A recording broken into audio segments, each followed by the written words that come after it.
May all beings be happy. May all beings be healthy. May all beings be free from harm. May all beings love life. May all beings awaken.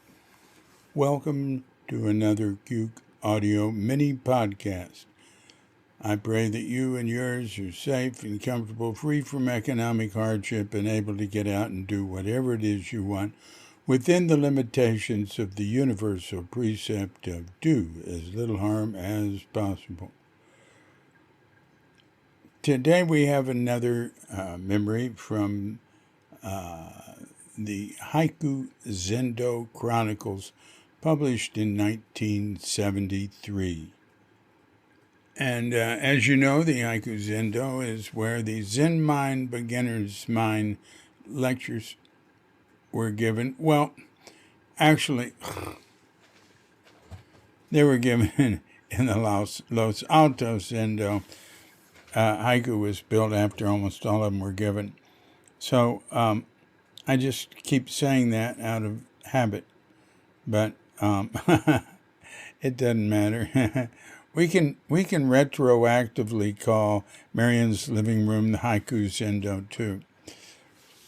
It's Haiku Zendo number 2, which happened before the Haiku Zendo number 1. So anyway, this memory is from Barbara Kaiser. Roshi said, "I never think about anything. Only when something happens, then I think about it. In this way, I never think about Roshi. Only when I'm talking with a friend, I find myself saying, Roshi said." One at a time, the memories are endless, and I always smile. People said he could be stern, even when he was angry, terrifying. I remember him smiling, laughing, full of joy and delight, sometimes playing like a child. Once in the Santa Cruz Mountains, he climbed up on a deck railing that hung out over a canyon. The wind whipped his robe around his ankles, and he said he was a kite. I wrote a poem about that, but I lost it. The last line was, "Look out, Roshi, no string." A thing he used to say a lot was, "Well, it can't be helped." That doesn't sound like much, but it always did something good for my sense of proportion, the idea that there are things you can't do anything about.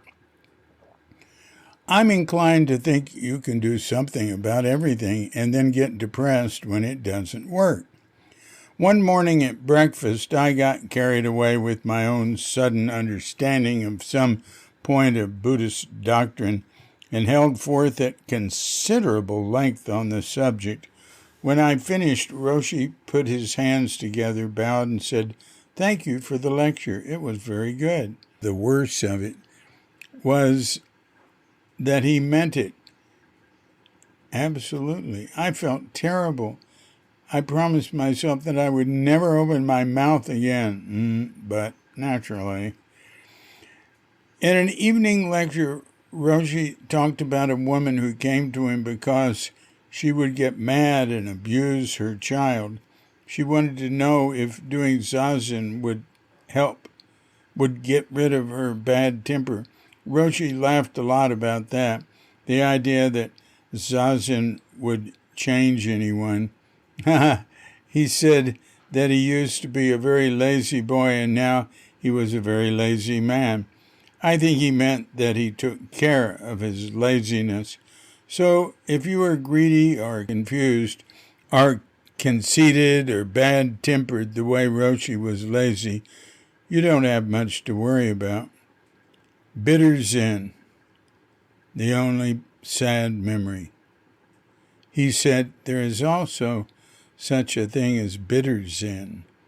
He had a look of deep suffering for just that moment. I can't think of Roshi with any sense of loss. He keeps unfolding in the most living way. Well, thanks, Barbara Kaiser. When she said he used to say, "Well, it can't be helped," in Japanese they say "shikata ga nai." That's what that means. It can't be helped. Shikata is a way of doing. There is no way of doing. There's nothing you can do about that. And there's such a thing as bitter Zen. Well, there are bitter moments. And there we are. And there are joyful moments. And there we are. This has been a Cuke Audio mini podcast. I'm DC Poobah of Cuke Audio and Cuke Archives, coming to you from sleepy Sanur with Dog and Bandita, Feline Cuchita, and dear lovely Katrinka. And we're wishing you and yours and all of us a grand awakening.